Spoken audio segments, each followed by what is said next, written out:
আসসালামু আলাইকুম। আমি সাইফুর রহমান খান স্যার বলছি। সাইফুর স্যার, সাইফুর স্যার প্রতিষ্ঠাতা। একটা যুগান্তকারী অদ্বিতীয় বই নিয়ে, এটা সবার জন্য। এই একটু সবাই দেখি, এটা হলো বইয়ের কভারটা।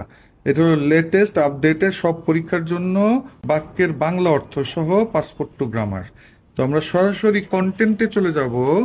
এই যে শুরুতে এই যে বইটা শুরু হলো, এই যে টেবিল অফ কন্টেন্ট ইত্যাদি।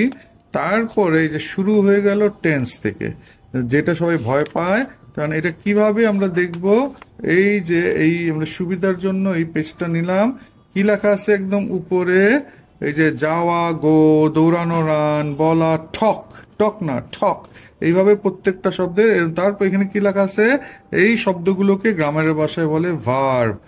তারপরে এ ছুঁড়ে মারা, থ্রো, রাজি হওয়া, গ্রিড, এই যে এইভাবে আমি, আই। তারপরে লেখা আছে এখানে বাম দিকের শব্দগুলোকে বলে প্রোনাউন। আচ্ছা, এখন ডান দিকের পেজে, এখন মজার ব্যাপার, ডান দিকের পেজে কি লেখা আছে সবাই আমরা দেখতে পাচ্ছি। এই যে একদম উপরে, আমি যাই, আই গো, আমি খাই, আই ইট, আমি দৌড়াই, আই রান। দেখতেই একটা শান্তি লাগতেছে। তুমি কিন্তু জীবনেও এরকম পাও নাই। প্রচলিত যত বই এতদিন স্কুল কলেজে পড়ছো, কোনোটাতে এইভাবে নাই। এইভাবে এটা খালি বাক্য আর বাক্য আর বাক্য। আমরা আরেকটু শিখবো এরপরে। এই যে পরের পেজে এখানে কি লেখা আছে? তুমি যাও, ইউ গো, তুমি খাও, ইউ ইট, তুমি দৌড়াও, ইউ রান, তুমি করো, ইউ ডু। এইভাবে। এবং শুধু টেন্স না, তোমার এসএসসি, এইচএসসি, ভর্তি পরীক্ষা, চাকরি পরীক্ষায় যত গ্রামার, এই যে দেখো V1, V2, V3, হি ড্রাইড সে কি শিখেছিল, হি হাজ ড্রাইড সে কি শিখিয়েছে। আমরা সব বাক্য দিয়ে শিখাইছি, ওই সংজ্ঞা মঙ্গা হিজিবিজি না। এই যে দেখো, দেখতেই শান্তি লাগতেছে। এটা পৃথিবীর ইতিহাসে একটা অদ্বিতীয় বই। আর আরেকটা যেটা বই এখন, এই যে জিরো টু হিরো, টু না, বলো টু, জিরো টু হিরো, এই বইটাও শুরু হয়েছে একদম। এই যে আমি সুবিধার জন্য এই পেজটা নিলাম। এই যে হলো প্রথম পেজ। এই যে এই বি সি ডি ই এইভাবে। তারপরে কি হলো পরের পেজ?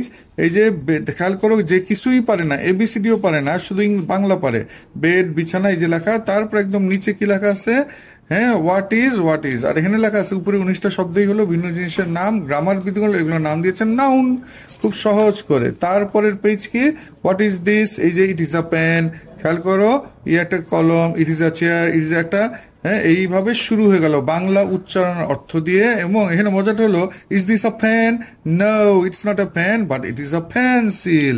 এই যে এমন ভাবে লেখা বাংলা উচ্চারণের অর্থ দিয়ে, যে বাংলা মানে ইংলিশ পারে না, শুধু এবিসিডি, মানে এবিসিডিও চিনে না, কিন্তু সরে অসরা বাংলা পড়তে পারে, ইনশাল্লাহ সেও গ্রামে বসে ইংলিশে দক্ষ হইতে পারবে। এবং তার এসএসসি, এইচএসসি তে A+ পাওয়া সহজ হয়ে যাবে। এবং খেয়াল করো, এই যে একদম প্রথম লিসন, লং লম্বা, শর্ট ছোট, বা বেটো, দা মানে টা বা টি। তারপরে কি? Is this pencil short? তারপরে ইজ দিস পেন্সিল লং? তারপরে কি বলেছে? No, this pencil is not long but it is short. এই দেখে দেখে একা একা জোরে জোরে পড়বা।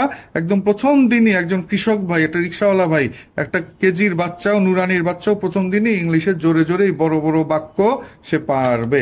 এবং এই যে এটা শেখানোর জন্য আমরা কিন্তু বলি নাই ইজ হইলো ফাইনাইট ভার্ব, বাট হইলো কনজাংশন, হোয়াট হইলো ইন্টারোগেটিভ। আমার কোনো গ্রামারের নাম দরকার নেই, আমার দরকার কাম। কাম মানে ভাষা। তো এই যে এই দুইটা বই হলো ইংরেজি ভাষার ফাউন্ডেশন। তুমি ডেইলি এই দুইটা, তুমি যেই পরীক্ষায় সামনে থাক, তোমার রেজাল্ট ভালো হওয়া, স্পিকিং, রিডিং, রাইটিং এ দক্ষ হওয়া সহজ হয়ে যাবে। অনর্গল ইংলিশে কথাও বলতে পারবা এই দুইটা বই বলে। এই দুইটা বই আমাদের ক্লাসেও ধরে ধরে শেখানো হয়। তুমি এক্ষুনি অর্ডার দাও। আল্লাহ হাফেজ।